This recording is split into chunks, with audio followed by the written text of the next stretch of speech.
Hey, what's up guys? It's your favorite Jamaican YouTuber. Well, tech YouTuber at least, I hope. And today I'm giving you guys a tour of my setup, so stick around for that.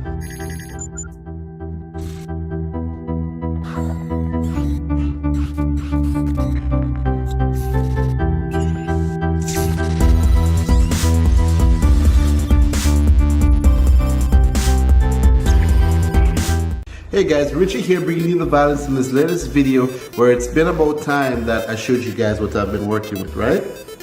Come on, you kind of wanted to see, didn't you? Confess. In today's video, I was going to show you guys what I'm working with, not for the main purpose of showing off what I have or, flaunting, but mostly to show you guys, since I've moved into this place, what I have and what is still kind of missing from my setup to make it complete, because it doesn't really feel complete.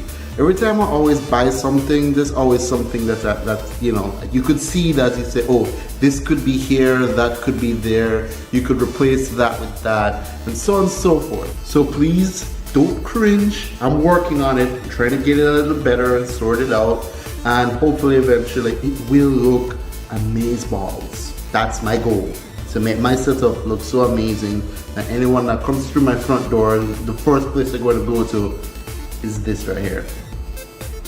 It already is like that slightly, but I kind of want to make it somewhat more, so that when I look at guys like your average consumer, I don't want to punch them in the face for, having so much stuff. I also recorded this footage earlier in the day when I just got home from work, so if you guys see me in some pink stuff, then that's my work clothes, man. So let's get to it, guys. So this right here, guys, is my work in progress battle station. It comprises of both my gaming setup and my editing setup.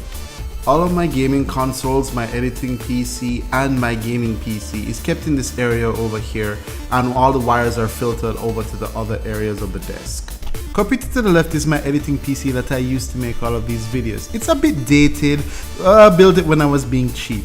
It has a Sandy Bridge i5 processor in there, 8 gigs of RAM, and that H61 motherboard. The best part in here is actually a GTX 980. I am planning on updating to a Ryzen build, so that's something to look out for in the future, guys. And the computer here to the right is my beastly gaming PC with a GTX 1080, 32 gigs of RAM, and an i7 67K processor. Now on the shelf above that, I have my consoles. Yes, I still play on consoles. I have my first generation PS4 right here, and to the right of that, I have my Xbox One S White Edition. It does stand out being white, but what can I do? Now, as you guys may have noticed, there's a huge space between my Xbox One and my PlayStation 4 on the shelf, so I've been wondering what should I do with all of this space. And in my little brain, the only solution that makes sense to me is to pick up a Nintendo Switch and drop it there. Yeah, that's my brain for you. Why not just get all console and just be like the ultimate console peasant, right? At least you can play Zelda Breath of the Wilds. Now, despite those two random wires that you guys see dangling right there, I'll explain what those are later. What took me the most effort for this entire setup was getting my wires in such a way that there's nothing dangling underneath my desk. So there's nothing that my big clumsy feet over there will trip over whenever I'm moving around. However, there's a lot of space, and where you guys see that Tupperware container with all my stuff, I do plan on replacing it with something that will be, good at hiding cables too. I am planning on getting this roaming pedestal right here. This was what Campbell sent me. It's actually not only good for, hiding the cables that might be dangling back there, but it's also good for item storage. I can put my cables, my computer parts, and my other hardware away when I'm not using them, so it's actually pretty nice. What's also good is that this actually matches the theme that I'm going with here with the black metal. The only thing is kind of missing is a glass top, but So on the top shelf I have this blank space. I've been battling around ideas, and the best thing I can come up with putting right here is a NAS server, something that I can use not only for backup purposes, but to also act as a file server, so my data is just always safe. Now originally the top shelf was where my phone and my modem was being kept, but I decided to relocate them for the purposes of allowing more space for more items that I might want. So I put this shelf up here and I put them over here so that the wires don't stretch too far from where they need to be. Now those two wires that you guys saw dangling underneath my desk earlier are actually connected to this hard drive docking station. This is not my docking station. I actually borrowed it just so that I could copy over data from the computer to these hard drives so that I can upgrade my storage. I might buy one for myself later on and put it right there, but outside of that, this area is just typically blank.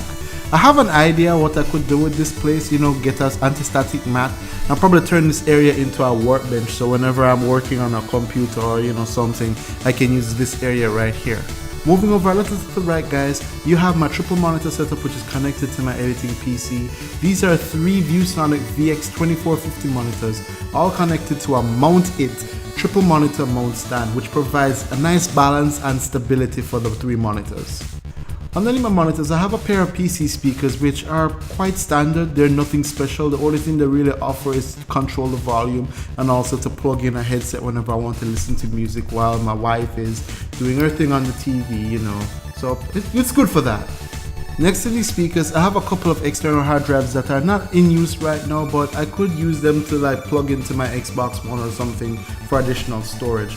This Transcend StorageJet hard drive is a very old one. I've had it since college, yeah, which was about 12 years ago. So yeah, it doesn't have that much on it. It's just a 320 gigabyte hard drive, but I have ROMs stored on it and, you know, retro games that, you know, that I keep. So yeah, and this silver hard drive is a Toshiba Canvia 1TB hard drive. It's something my brother gave me like a couple years back, and I've been using it primarily to store my Xbox One games, but I haven't been plugging it in, so yeah. Honestly though, since I did mention I was planning on getting a NAS server, I'm really not sure what to do with these hard drives. Now for my editing PC peripherals, I've got the Microsoft Wireless Desktop 3050 keyboard and mouse combo, which works really well, and the main fact that it's wireless and, you know, it allows me to cut down some of the wires that I have around the place is really great. Now this is a decent keyboard for the price. I got it really cheap and it does the job well. The only problem I have with the keyboard in particular is that the keys are not backlit. So if you're working in the night, you're fumbling around in the darkness trying to type, and it's not cool. Now what I would really love to get is the MX800 wireless combo from Logitech. This combo has literally everything I'm looking for in a keyboard and mouse, and it's from Logitech too, and I'm a huge fan of Logitech. So I might grab it sometime later this year if it goes up for sale. Hopefully it does. Now moving on to the microphone, I am using an Audio-Technica AT2020 USB mic. I bought it from a friend 2 years back and I've been using it ever since. It's a really good microphone, but there are just certain things that you have to learn about using studio mics before you just pick it up and use it. I won't go into details in this video. For that, you probably have to go and look up some audiophile videos, but nonetheless, it's a good mic. Now the one thing I can mention about this mic that I did learn is that it's an omnidirectional mic, so it picks up sounds from all angles, which is not really great if you're living in a place that's very echoey or with no soundproofing like what I have. But the best place to put it, I found, is right in front of me. So when I talk, I can just lean into the mic and speak like this, and you don't really hear the echo that much because the sound is focusing on what is directly in front of it, instead of from all angles. Now with the pop filter and the shot mount, I don't really have to worry about my P's or T's so much, or me doing something, hitting something accidentally, generating so much noise that the feedback is picked up by the mic. Because this mic will pick up that feedback if you don't have those things. Now having put in the amount of effort that I have into this setup, I'm extremely satisfied with the way it turned out. Having a triple monitor setup really helps me in terms of productivity, so I can be editing photos in one screen, I can be browsing in the middle screen, and I can be editing videos in another screen. It's so great for productivity. And apart from a few wires here and there from items that are not plugged in, there is no mess or clutter on my desk. Everything is just so organized, and this is probably the best setup that I've done so far. Could it be any better? Yeah, it could be. I could get some LED strips for underneath my desk and for behind the monitors. I could change up my mouse pad. I could get a USB hub, and I could get a slew of items that I have in my shopping list on Amazon. But outside of that, it works fine. Moving along, guys, we're getting right to my gaming setup. So in the corner on my desk here, I have all of my controller stands. So as you can see, I have my Xbox One controller right here along with the stand. I also have my PlayStation 4 controllers here, which comes with a chargeable base. I don't really like the base. I plan on getting something that looks like my Xbox One controller stand for some sort of uniformity. I also have my Xbox One Elite controller to the back right here, but as you guys can see, this has some wear and tear on it. So I do plan on refurbishing this controller for use on my PC mostly because it's a really expensive controller, so I don't plan on disposing of it anytime soon. Now switching over to the right, guys, you have my gaming setup, and I must admit it's not great. It doesn't look neat. There are lots of wires bunched up to the back that need to get organized, but the worst part about this setup is the TV. This TV is a Panasonic 720p 32-inch TV, and while it looks okay with consoles, it looks horrible with my gaming PC. In my defense, I did pick up this TV 6 years ago before I even had a gaming PC because my wife kept nagging me about wanting to watch TV while I was playing on my Xbox. But hey, on the bright side, I did actually pick up a 4K monitor earlier this year that I do plan on carrying into Jamaica personally. I should also mention that behind the TV is a 4-port USB hub that is stuck onto the back of the TV using two-sided tape. I placed it there specifically so I could connect all of these gaming peripherals right here to my gaming PC. What I didn't realize, unfortunately, was actually how long the USB cords were for all of these devices. So it bunches up behind the back of the TV. Now I could have gone with a wireless solution here again and cut down the amount of wires that you see all over the place, but that would increase my input response time in gaming, and that's a bad idea. Did I forget to mention that I'm a Logitech whore? I probably didn't, but yeah guys, I'm a big fat Logitech whore. All of my gaming devices that you see right here are Logitech devices, including this Logitech G105 gaming keyboard. I got this not only because it was a Logitech, but I really like the design of it, and it comes with a lot of programmable keys, a lot of media function keys, which are all backlit, and it feels really nice to type on. It feels very clicky. So overall, I rate this keyboard like a 4 out of 5. It's a really solid keyboard to type on. With that being said, that's pretty much what I do with it. Typing. I don't use it whenever I'm playing video games. For gaming, I typically use my Logitech G13 gaming keyboard right here. Now I love using this, especially for FPSs and MMOs. The entire thing is programmable and it works based off of profiles, so I can actually configure what I want each key to be depending on which game I'm playing. It also comes with LED backlighting and a hub display that cycles through the date and time, input keychains, and some other stuff that I haven't really dug into.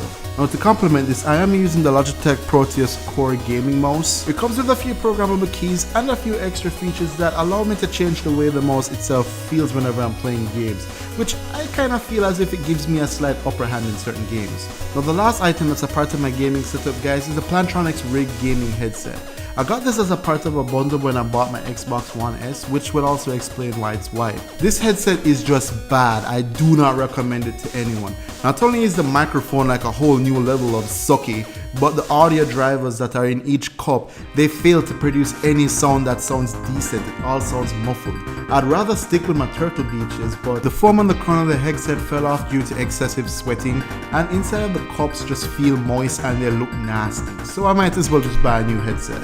Now being the Logitech whore that I am, I initially considered getting the Logitech Artemis Spectrum G933 headset because not only is it made by Logitech, it's also a wireless headset.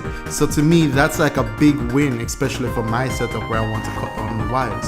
Unfortunately, after doing some research, I found out that this headset doesn't really work well on the Xbox, at least when it comes to chat functionality. So I did a little bit of digging into the issue, and based on everyone's recommendations, this right here, the Philips Ship 9500 with the V-Motor mic attachment, was the best gaming headset to get. Not only does it provide studio level quality music, but the mic is exceptional. So this is what I'm definitely going to be getting. I guess it means then I'll have to be confining myself to another wire, which I don't really want to, but I guess if the trade-off is exceptional sound quality and mic clarity, then I guess I'll just have to put up with it. Now that you guys have seen what's on my desk, time to see what's underneath it. So to get all my gaming devices displayed to the same TV, I hooked up a HDMI switch underneath my desk, and to switch between consoles, I simply just use this remote which gives an IR signal to the switch to change the inputs. Now if you're wondering why I did this, it's because this TV only has 2 HDMI inputs, while I have 3 soon to be 4 gaming platforms that all want to be played on the same TV. So I had to improvise, and if you ask me, this is a pretty good solution. Also, I have an HDMI splitter which feeds directly to my Elgato HD for game capture. Now again, you might be wondering, why do I do this? The main reason is because, as I mentioned before, this TV here is a 720p TV. However, I wanted to record my output in 1080p. Now, if I were to actually plug the TV in with my gaming platform set on 1080p, my Elgato set to 1080p, but my TV as a 720p, it's going to give me some problems with resolution. So because of that, I had to get the game splitter to split the signal so that my TV can actually be downscale whatever signal it gets without having to affect my Elgato's 1080p signal. And I know it sounds horrible, but it's just what I have to put up with, at least until I get my 4K monitor. Seriously guys, I am dying for my vacation just so I can go overseas to collect my monitor. Additionally, sometime in the future I also plan to get an Elgato HD60 so I can upgrade the quality of my videos, and also a Logitech Brio HD webcam so I can start streaming this beautiful face on 1080p 60 FPS. All in all, despite the downfalls of my setup, being the TV and also the sucky ass gaming headset, I actually find my setup to be very nice. I like the fact that I'm able to switch between my 3 gaming platforms with ease, and soon to be 4th. It's no problem for me to just play one, stop and then play another, or play all 3 at the same time if I really want to. Yeah, that's going to run up the light bill, but it's an option. It's something that I can do. And I'm also able to record footage from any platform with just the press of a button. That's actually pretty nice if you ask me. And yes, there are things I would change if I could change them, and I do plan to make updates to this setup eventually, but all things in time, right? Everything costs money. So all I can do at this point, guys, is just add items to my wish list on Amazon and just wait until it hits a sale, or unless I have enough cash to actually buy it. That's all, folks. But wait, there's more! As an added bonus, guys, I wanted to show you my TV setup. It's nothing flashy or special. So what I got right here, guys, is a Panasonic Vera 55-inch plasma TV at 1080p. Yes, it's a plasma. It's kind of old, but I haven't got the heart to change it. It's a great display and I love the true blacks. Next to that, I got these 2 NVIDIA Shield controllers that I normally use for retro gaming, because while my PC can play retro games, I rather play retro games on my NVIDIA Shield because it works really well with Kodi, and I have everything integrated and set up in such a way that it just works really well for me. Well guys, that's it for this video. Thanks for watching. If you like it, don't forget to hit the thumbs up button, subscribe to my channel, share it with your friends who are working on their own setup and they might need a little bit of inspiration. If you see something that you like, or want to ask me some questions about my setup or make suggestions, don't forget to leave a comment in the comment section below, or on Facebook or Twitter. I think that's what I usually use for more purposes. Now again, I did this video mostly to show you guys what I'm working with, so that if you see it, you could get inspired towards working towards your own setup if you haven't before. Or if you have your setup already and you want to leave a suggestion, say hey, you could do this or do that, then that's always welcome. I'm always looking forward to those comments and stuff. So yeah guys, again, thanks for watching. Until next time,